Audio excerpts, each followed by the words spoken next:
انتہائی ادب سے درخواست کروں گا کہ وہ آ کر آپ کو اپنے قیمتی نصائح سے مستفید فرمائیں۔ استاد محترم استاد الحدیث حضرت مولانا عنایت اللہ صاحب۔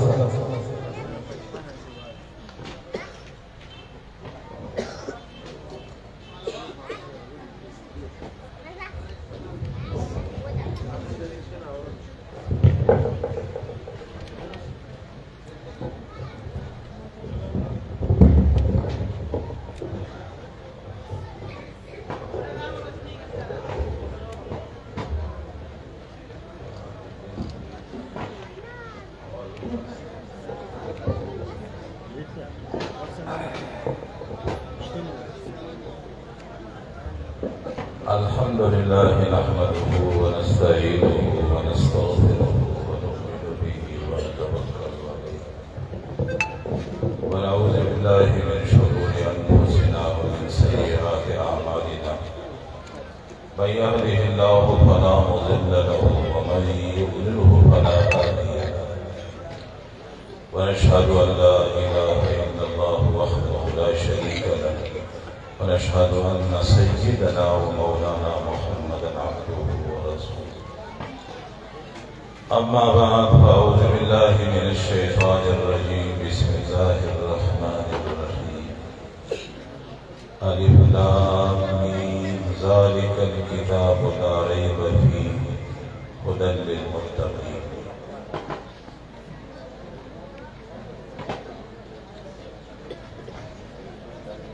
یہ جو چلنے پھرنے والے حضرات ہیں آرام سے تشریف رکھیں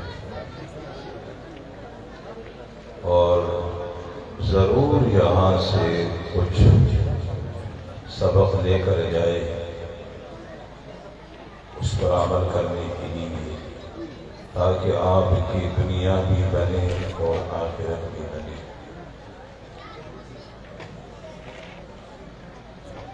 میں مولانا صابر اللہ صاحب اور ان کے جو مدرسے کے اساتذہ کرام ہیں، سارے ہمارے ساتھی ہیں، اور میرے لیے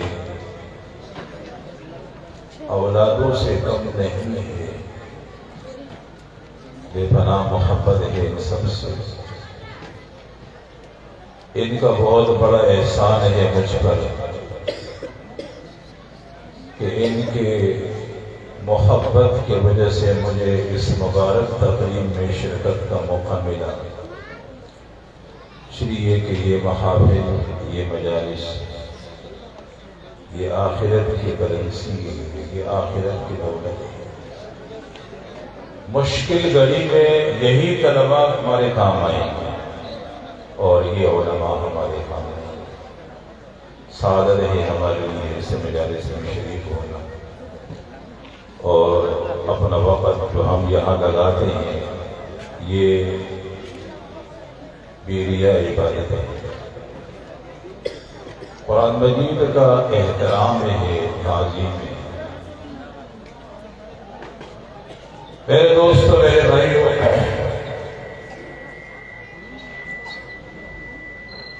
اپنے نوجوان ساتھیوں کے اس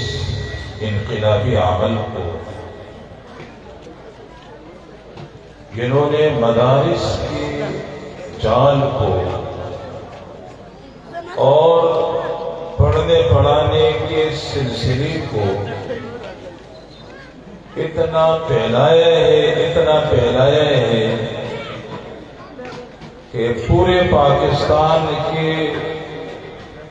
طول و عرض میں شاید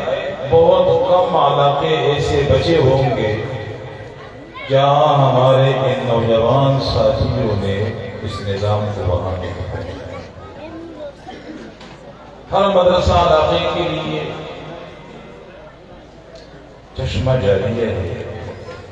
علاقے کے بچے، بڑے اور بچیاں، خواتین اس نظام سے مستفید ہو رہی ہیں۔ اس لیے کبھی کبھی جذبات میں آ کر ان نوجوان علماء کرام کی خدمات کو، کارناموں کو جب دیکھتا ہوں تو یہ شعر زبان پر آتا ہے: آسمانہ لگ نور ہم اچشا، زماد ارادو تندے پتا بنی۔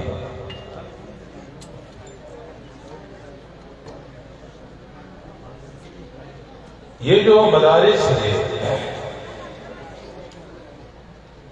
جس میں یہ ننھے منھے بچے آتے ہیں اور قرآن مجید ناظری سے پڑھتے ہیں اور پھر قرآن مجید کے الفاظ کو اپنے سینوں میں محفوظ کرتے ہیں اور پھر اس کے بعد کتابیں پڑھتے ہیں، دیگر علوم پڑھتے ہیں، قرآن مجید کا معنی مطلب سمجھنے میں 8-9 سال لگاتے ہیں۔ پتہ ہے کہ اس عمل کی وجہ سے یہ بچے کتنے اوپر جاتے ہیں۔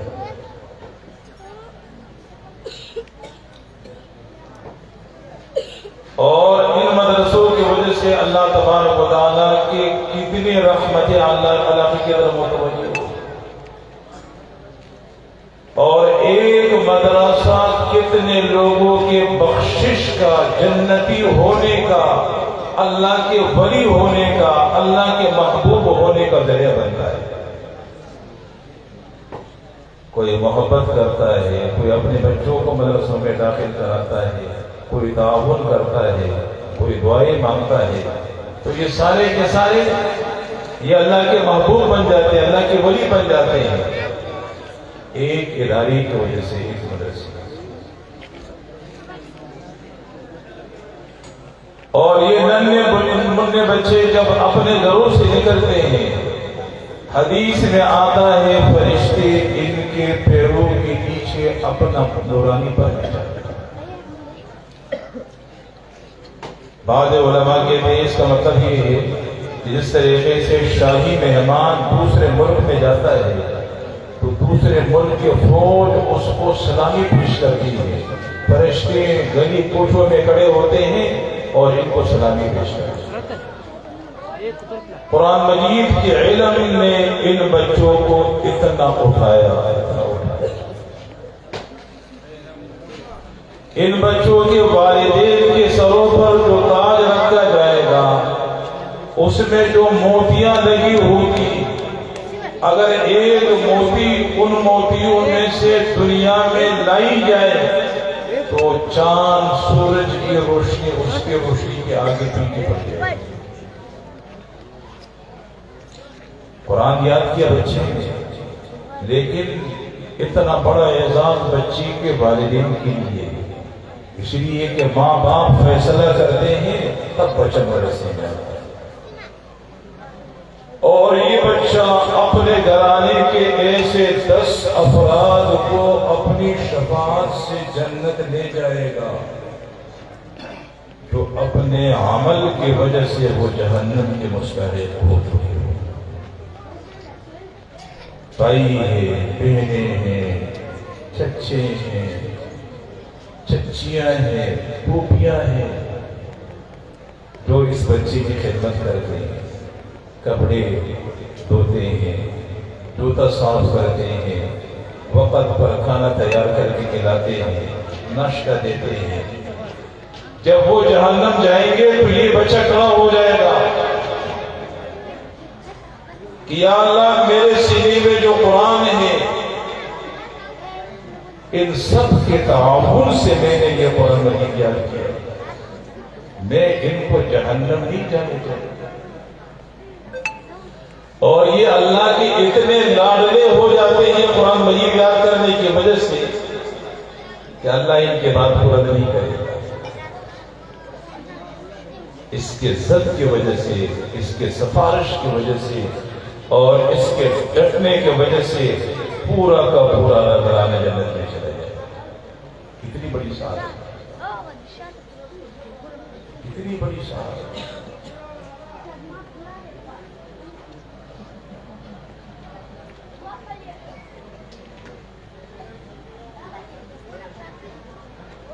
پھر جو بچہ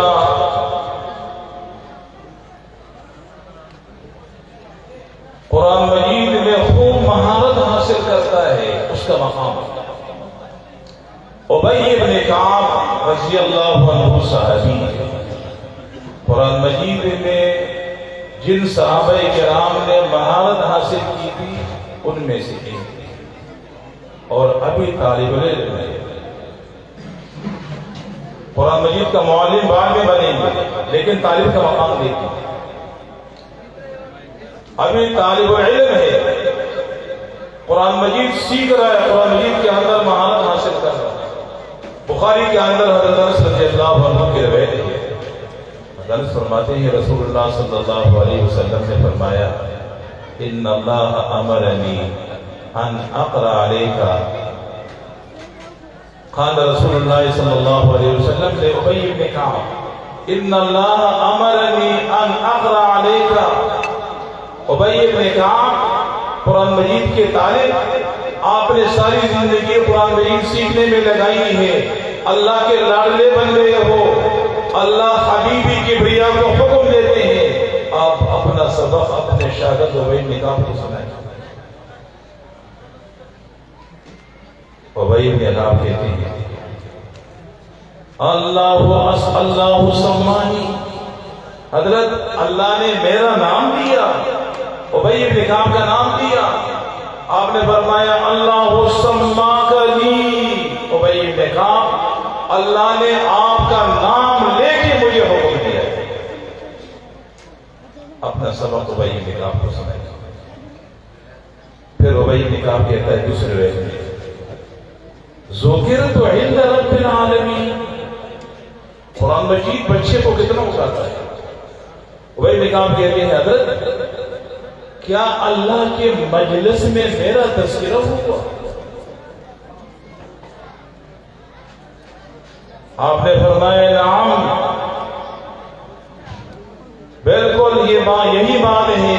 اللہ کے مجلس میں آپ کا نام آیا آپ کا تذکرہ آیا اللہ نے مجھے حکم دیا میرے حبیب آپ قرآن مجید سنائیے ابی بن کعب کو اپنا سبق سنائیے ابی بن کعب استاذ کو چاہیے کہ اپنے قابل لائق پائے شاگرد کو عزت دے اور کبھی کبھی اس کو اپنے مسلک پر لے جائے یہ ہماری نبی کی سنت ہے اتنا اوپر چلے جاتے ہیں اب بعد میں ابی بن کعب قرآن مجید کا معلم بنتا ہے اب معلم کا مقام دیکھا قرآن مجید پڑھانا شروع کرتا عبداللہ ابن عباس رضی اللہ عنہ رئیس المفسرین ہے رسول اللہ صلی اللہ علیہ وسلم کا شاگرد خاص ہے آپ کے دعائی ساتھ ہیں ابی بن کعب کے پاس آتے ہیں سبق لینے کے لیے ابی بن کعب اپنے گھر کے اندر بیٹھے ہوتے ہیں بخاری کے اندر یہ روایتیں ہیں عبداللہ ابن عباس دروازے کے پاس کھڑے انتظار کر رہے ہیں استاد اپنے کام سے باہر آئے گا پھر درخواست کروں گا حضرت مجھے قرآن پڑھائیے جب باہر تشریف لائے ابی بن کعب تو عبداللہ ابن عباس کو دیکھا فرمایا عبداللہ ابن عباس آپ اللہ کے حبیب کے بھائی ہو بنو ہاشم سے آپ کا تعلق ہے آپ آتے ہو میرے دروازے کے پاس کھڑے ہو جاتے ہو مجھے پتہ نہیں ہوتا کیونکہ غیب کا علم اللہ کے پاس ہے صحابی کو دیوار سے باہر کچھ نظر نہیں آتا مجھے پتہ نہیں چلتا آپ انتظار کرتے ہو بھلائی مہربانی جب آپ میرے پاس سبق لینے کے لیے آئے تو میرے دروازے کو بجائے کرے میں باہر آؤں گا اور آپ کو سبق پڑھاؤں گا عبداللہ ابن عباس رضی اللہ عنہ کیا جواب دے ادب نہیں استاذ کا مقام ہے اور یہ مقام استاذ کا انہوں نے رسول اللہ صلی اللہ علیہ وسلم سے سیکھا فرمایا کہ میں ایسا نہیں کر سکتا اس لیے کہ عالم کا مقام یہ سارے علماء کرام کے ہیں، اپنے محلے میں، اپنے گاؤں بستی میں، اپنے علاقے میں عالم کا مقام وہی ہے جو نبی کا مقام امت میں ہے۔ یہ وارث ہے۔ اور اللہ تبارک و تعالیٰ نے اپنے حبیب کے لیے کیا فرمایا؟ وَلَوْ أَنَّهُمْ صَبَرُوا حَتَّى تَخْرُجَ إِلَيْهِمْ لَكَانَ خَيْرًا لَهُمْ۔ یہ جو آپ کے دروازے کے پاس آتے ہیں، باہر سے آوازیں دیتے ہیں یا محمد، کبھی دروازہ پہ جاتے ایسا نہ کرے،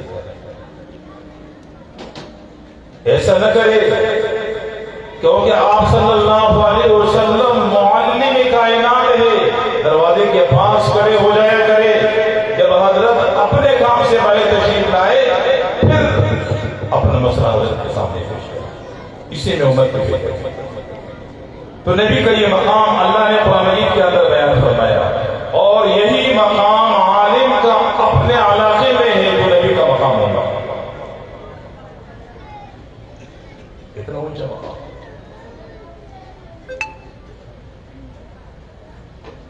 اتنا اونچا مقام۔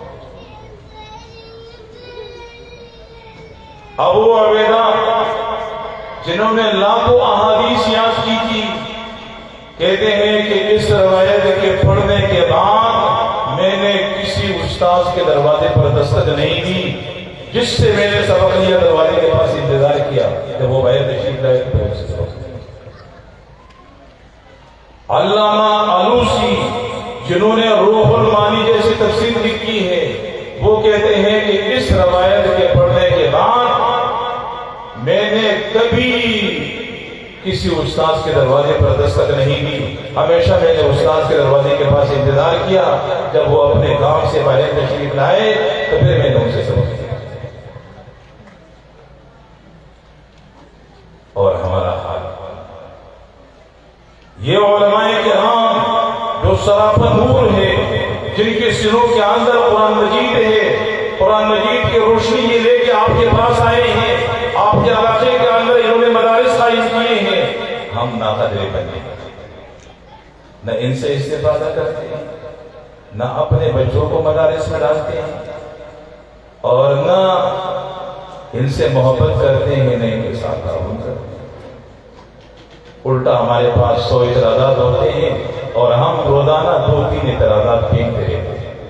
اپنی آخرت بلا وجہ بلا رزق تباہ کر دیتے ہیں۔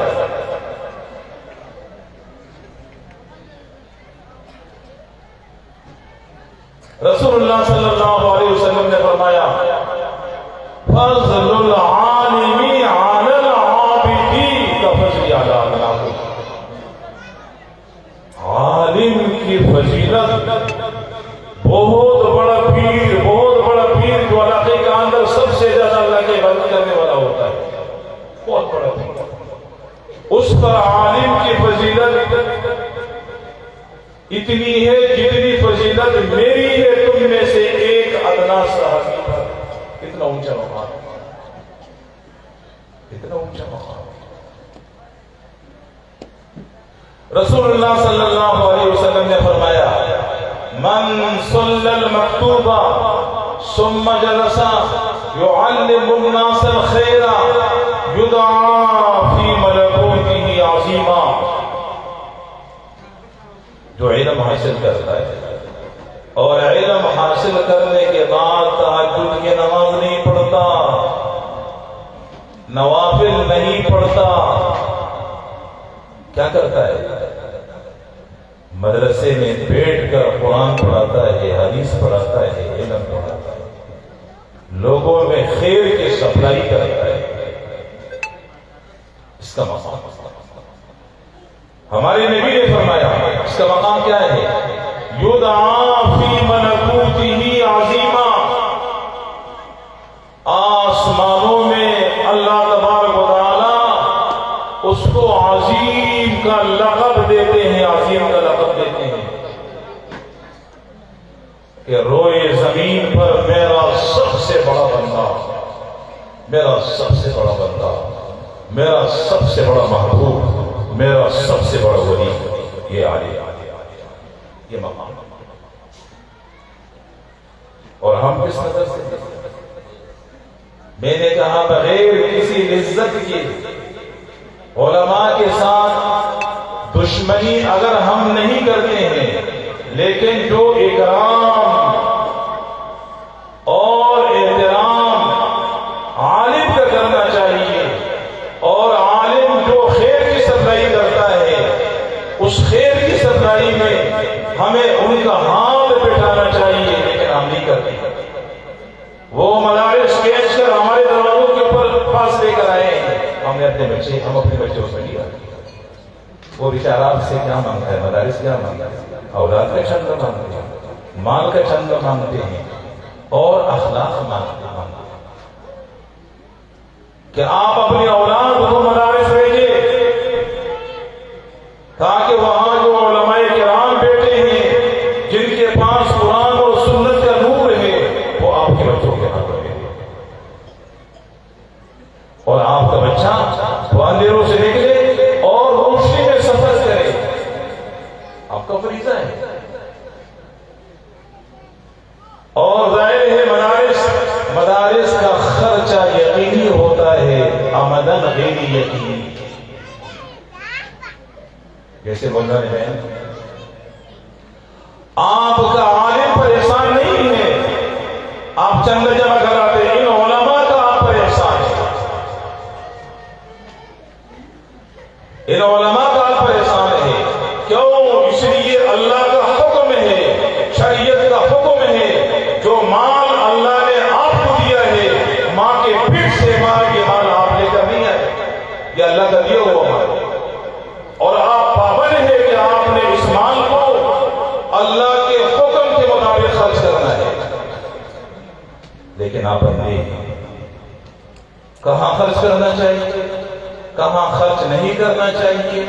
علماء نے بہترین مصرف آپ کے دروازے پر پہنچا دیا۔ وہاں جب آپ اپنا مال خرچ کریں گے تو صرف مال خرچ کرنے کا حق ادا نہیں ہوگا، بلکہ آپ کا خرچ کیا ہوا مال آپ کے لیے صدقہ جاریہ بن جائے گا۔ آپ قبر میں ہوں گے اور آپ کے صدقے کی وجہ سے،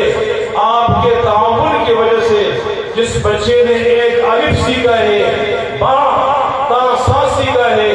اور وہی بچہ پھر عالم ہو جاتا ہے، آگے بڑھاتا ہے، وہ پھر عالم بن جاتے ہیں، آگے بڑھاتے رہتے ہیں، یہ خیر پھیلتا رہتا ہے، اور اس کا ثواب آپ کو خبر کیا ملتا رہے گا، 1 روپیہ خرچہ نہیں کیا۔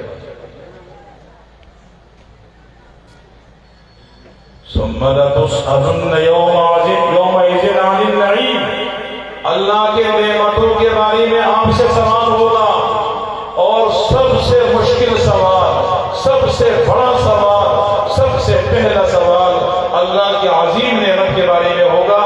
اور وہ عظیم نعمت کیا ہے؟ یہ مدارس، علم، علماء،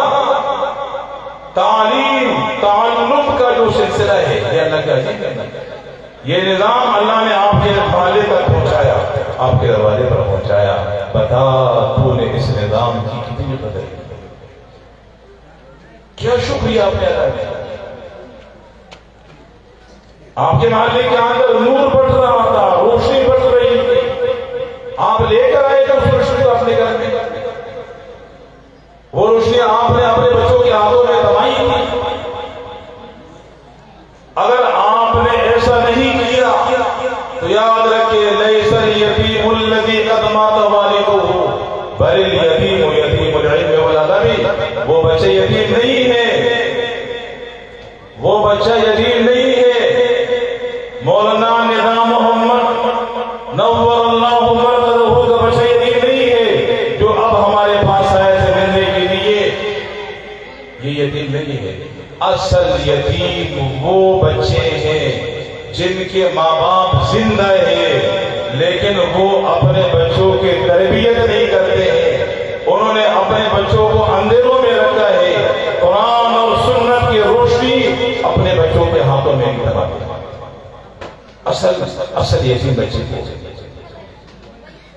ان کے زندہ باپ ان کے حق میں مردہ لاش۔ اس لیے کو اپنا فریضہ نہیں کرتا. تو اس لیے سب سے پہلی درخواست میری یہ ہے کہ اس نعمت کی قدر کرے. اپنا تعلق علماء کرام کے ساتھ، مدارس کے ساتھ، مساجد کے ساتھ مضبوط کرے، اور وہ اس طریقے سے مضبوط ہوگا کہ آپ اپنے بچوں کو اس نظام میں داخل کرے اور اپنا جیب بھی اس نظام میں استعمال کرے اور اخلاق سے بھی اس نظام کی حمایت کرے. دعا ہو رہے، حمایت کرے. جو مخالفت کرتا ہے اس کو منع کرے، پیار سے محبت سے اس کو منع کرے کہ خدا کے لیے بلا وجہ اپنے آخرت کو تباہ نہ کرے. علماء کی مخالفت نہ کرے، قرآن مجید کے پڑھانے والوں کی مخالفت نہ کرے، ان کی طرف انگلیاں نہ اٹھائے. حمایت کرے، جتنی حمایت کر سکتے ہو حمایت کرے. دعائیں مانگے ان کی. اور پھر یہ جو بچے قرآن مجید کا معنی مطلب سیکھتے ہیں،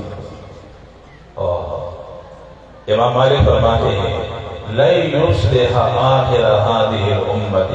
إِلَّا مَا أَصْلَحَ أَوَّلَهَا. فتنوں کے زمانے کے لوگ اور قیامت تک انسان،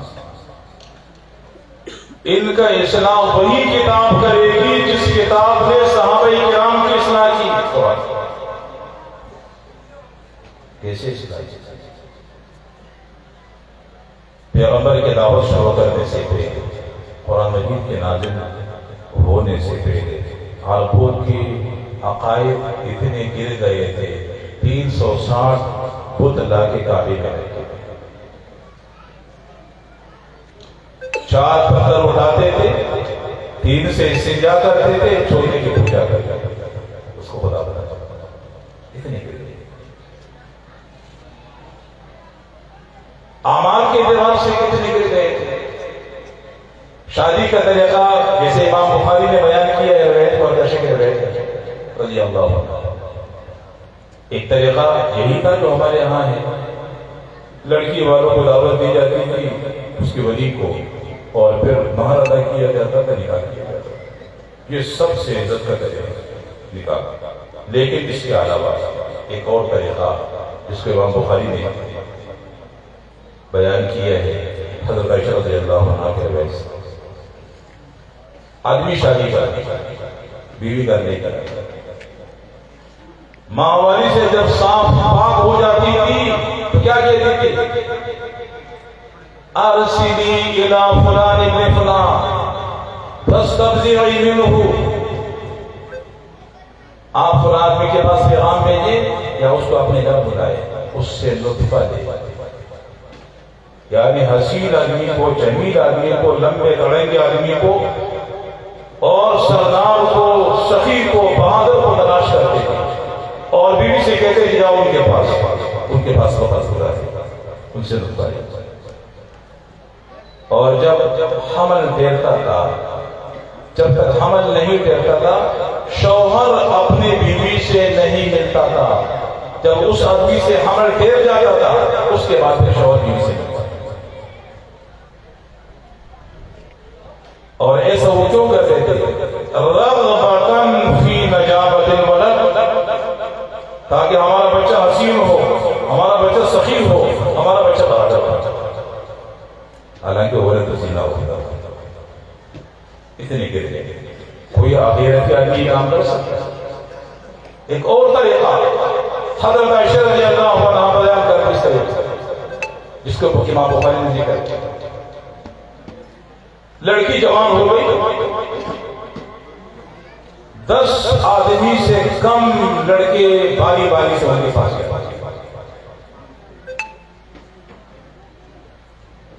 اور جب وہ حاملہ ہو جاتی تھی، حمل جب ٹھہر جاتا تھا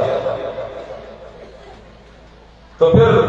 انتظار کرتے تھے بچے پیدا ہونے کا. جب بچہ پیدا ہوتا تھا، ارسلت الیہ، جتنے لوگوں نے ان سے ملاقات کی ہوئی ہوتی تھی ان سب کو بلاتے. اور پھر یہ لڑکی جو ہے نا وہ آ جاتی تھی اور کہتی تھی قد ذکرتم قد ذکرتم الذی کان من امرکم، آپ کو تو یاد ہے آپ مجھ سے ملے، لوگ کہیں بھی کہ ہاں کہتے بھی کہ ہاں میں ملے،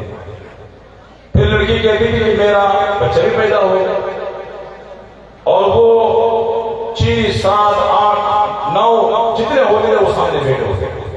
اور مجال نہیں تھا کسی کا کہ وہ نہ آئے، سب سامنے بیٹھے تقول هو ابنك یا فلان تسمی باسم من احبت، ان لڑکوں میں سے ایک کا نام لیتی تھی کہ آپ کا بیٹا ہے، اور وہ انکار نہیں کر سکتا، پھر بچہ اسی کا ہو جاتا تھا اور عورت اس کی بھی ہو گئی، اتنا گر گئے۔ ایک اور نکاح جو امام بخاری نے بیان کیا ہے اور حضرت عائشہ رضی اللہ عنہا بیان کرتے ہیں کہ ایک لڑکی کے پاس بہت سارے لوگ آتے تھے، ملاقات کرتے تھے، یقین بات ہی کرتے، اور وہ اپنے گھر کے اوپر ینصبن علی ابوابہن رایات، اپنے دروازوں کے اوپر وہ جھنڈا لگاتے، اور جھنڈا کس لیے لگاتے کہ جو میرے گھر آنا چاہے، مجھ سے ملنا چاہے آ سکتا ہے۔ جب حمل ٹھہر جاتا تھا تو جتنے لوگوں نے ان سے ملاقات کی ہوئی ہوتی سب کو بلایا جاتا ہے، اور قافیہ شناس کو بلایا جاتا تھا جو آنکھوں کو آنکھوں سے ملاتے ہیں، رنگ کو رنگ سے ملاتے ہیں، اور اس طریقے سے اعضاء کو اعضاء سے بیچ کر کے اس کو بلایا جاتا ہے۔ وہ جس پر ہاتھ رکھتا تھا کہ یہ بچہ اس آدمی کا ہے، وہ بچہ پھر اسے ہوتا، حتی بعث محمد صلی اللہ علیہ وسلم، یہ سلسلہ اسی طریقے سے جاری و ساری تھا، یعنی اس قدر لوگ انسانیت کے لکیر سے نیچے گئے۔ ایسے حالات میں اللہ پاک نے حضرت محمد صلی اللہ علیہ وسلم کو مبعوث فرمایا، قرآن مجید کے نور کو اللہ نے نازل فرمایا، اس روشنی کو اللہ نے نازل فرمایا، اور نکاح کے لیے تمام طریقے ختم کر دیے گئے، صرف ایک طریقہ جو عزت کا طریقہ رسول اللہ، لڑکی پیدا ہوتی تھی زندہ دفن کیا جاتا تھا، اس قدر نیچے گر گئے تھے۔ ابو سفیان شام گئے تھے، 3 سال کے بعد آئے، گھر کے اندر لڑکی پھر رہی ہے، پوچھا یہ کون ہے؟ بیوی نے بتایا آپ کی بیٹی۔ حضرت نے فرمایا کہ وہ واقعہ سنا ہے، بیان کر رہے ہیں۔ ابو سفیان کہتے ہیں میں لے کر گیا اور خدا میرے ہاتھ میں ہے، بچی میرے ساتھ ہے، آگے گیا گڑا بنانے لگا تو مٹی میرے داڑھی میں جب پڑتی تھی وہ پیاری لاڈلی بچی اس کو صاف کر، اور پھر میں نے اسی بچی کو زندہ بچی کو اس گڑھے میں اتارا اور وہ یا بتا کناری لگائی اور میں نے اس پر مٹی ڈالی اٹھا۔ باب ما کان علیہ الناس قبل مبعث نبی صلی اللہ علیہ وسلم، امام دارمی نے اپنی کتاب کا سب سے پہلا باب یہ قائم کیا ہے، حضرت صلی اللہ علیہ وسلم کے بعثت سے پہلے، قرآن مجید کے نازل ہونے سے پہلے لوگوں کے پاس کون سی زندگی، وہاں پر بھی یہ سب کچھ بتایا گیا ہے۔ صحابی کہتے ہیں کہ مجھے اپنی بیٹی سے بہت زیادہ محبت تھی اور میں لے کر گیا، خاندان کا ایک کنواں تھا، میں اس کو جب گرانے لگا یہ بچی چیخ کر مجھے پکار رہی تھی، وہ نیچے کی طرف جا رہی تھی اور نیچے سے یا ابدا کی آوازیں اٹھ رہی، اور میں نے اس کو دفن گرا دیا۔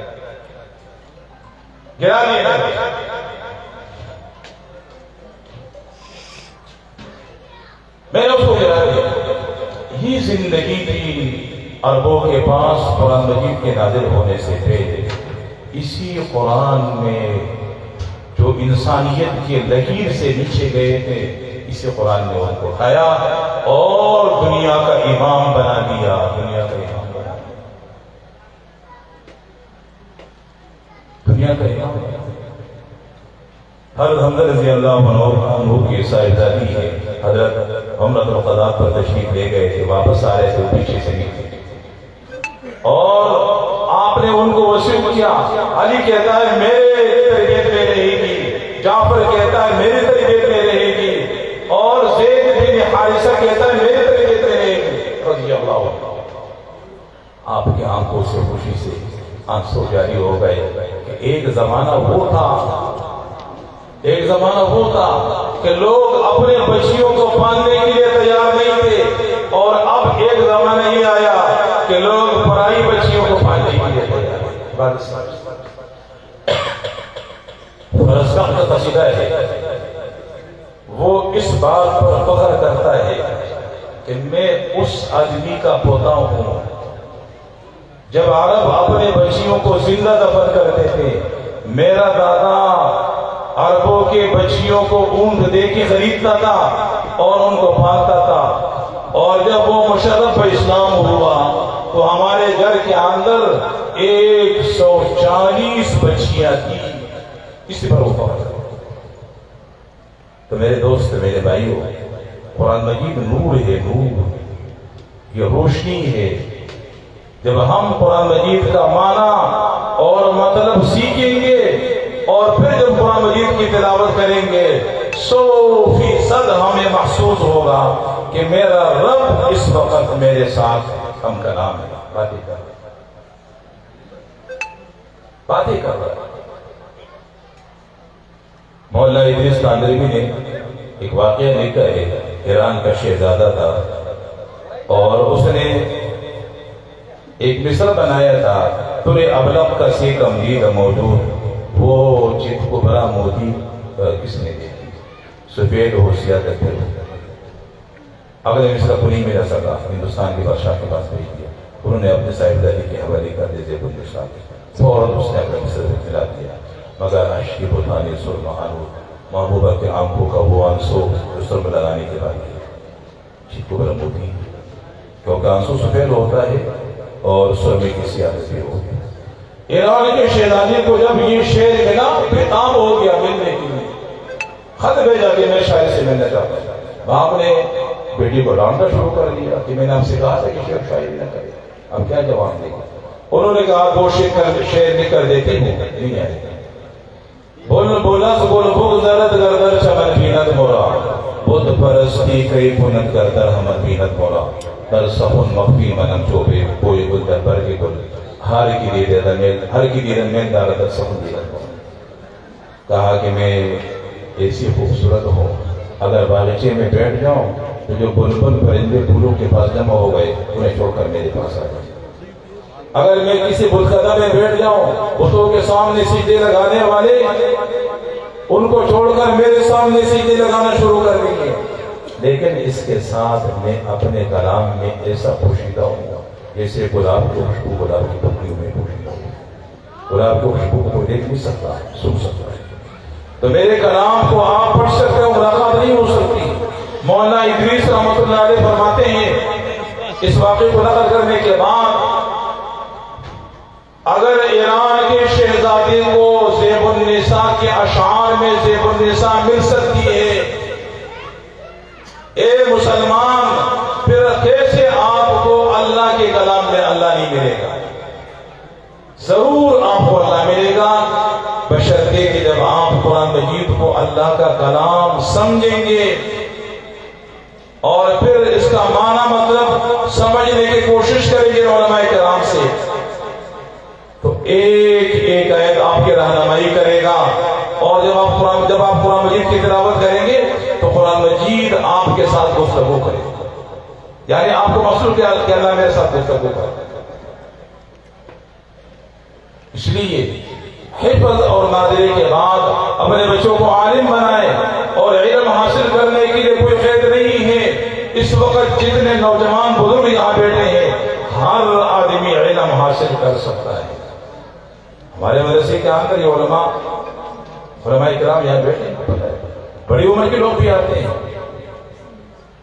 بڑی عمر کے لوگ بھی آتے ہیں، علم حاصل کرتے ہیں اور عالم بن کے چلے جاتے ہیں۔ اسلام آباد میں قاضی عبدالرشید صاحب ایئر فورس میں ایئر ٹیکنیشین، میں ان کو عربی پڑھاتا تھا، اور پھر انہوں نے وہاں سے استعفیٰ دے دیا، مدرسے میں داخلہ لیا، اور اس وقت پورے پنجاب کے علماء کا بڑا سرپرست، وفاق کا انتظام، اور پنڈی کے اندر جامعہ فاروق حافظ کا مدرسہ۔ اس لیے آپ میں سے ہر ایک علم حاصل کر سکتا ہے، اور اللہ نے آسانیاں پیدا کر دی آپ کے معلوم کے اندر مدارس پہنچ گئے، علماء بیٹھے ہوئے، جید علماء کرام بیٹھے ہوئے، آپ رات کو آتے ہیں تب بھی آپ کو پڑھائیں، دن میں آتے تب بھی آپ کو پڑھائیں۔ اور آخر میں بات کو ختم کرتا ہوں۔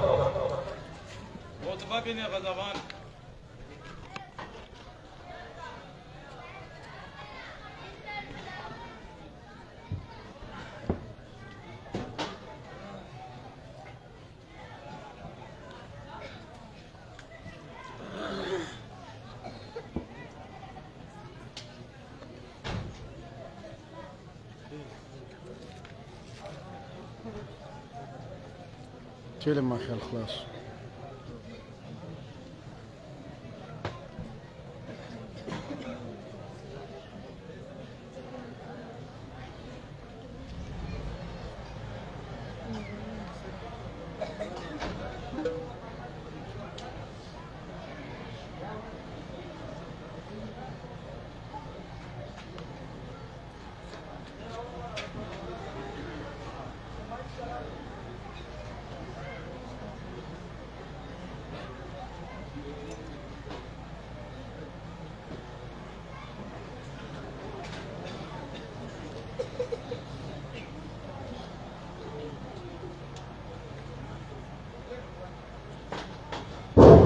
اچھا، اب آخر میں آپ کے سامنے ایک حدیث بیان کرتا ہوں۔ عتبہ بن غضبان بصری کا امیر ہے، منبر پر آ کر گورنر ہے بصری کا، منبر پر آ کر نصیحت کرتے ہیں اپنے عوام کو، کہتے ہیں کہ ان الدنیا قد آذنت بسلم وولت حذر، دنیا اعلان کر رہی ہے اپنے فنا ہونے۔ آپ کے سامنے ہے مولانا ندا محمد نور اللہ مرقدہ، ننا منا بچہ دنیا میں آئے تھے اور پھر پڑھنا شروع کیا اور پھر عالم ہو گئے۔ ہمارے آبا و اجداد ننے منے آئے تھے، پھر جوان ہو گئے، پھر بزرگ، پھر قبروں میں اتر گئے۔ پتھروں کی بنی ہوئی بلڈنگیں، شہر کے اندر آپ کو بوسیدہ نظر آئے۔ کسان بیج اپنے ہاتھ سے زمین میں ڈالتا ہے، پھر نکلتا ہے، تناور درخت بنتا ہے، آخر میں کھیت پیلی پڑ جاتی ہے۔ کائنات کا ذرہ ذرہ اعلان کر رہا ہے دنیا کے فنا ہونے، دنیا کے فنا ہونے۔ اور پھر فرماتے ہیں کہ ویسے دنیا کی عمر بھی ختم ہو گئی ہے، دنیا کی عمر بھی ختم ہو گئی ہے۔ اور فرماتے ہیں کہ جس طریقے سے ایک کپ ہے، کپ کا دستہ ہے، کپ کے برابر دنیا گزر گئی، دستے کے برابر جو ہم اپنے دو انگلیوں میں پکڑتے ہیں، دستے کے برابر دنیا کی عمر باقی ہے، کپ کے برابر ختم۔ وَإِنَّكُمْ مُنْتَقِلُونَ مِنْهَا إِلَىٰ دَارٍ لَا زَوَالَ لَهَا، تم اس دنیا سے منتقل ہوتے ہو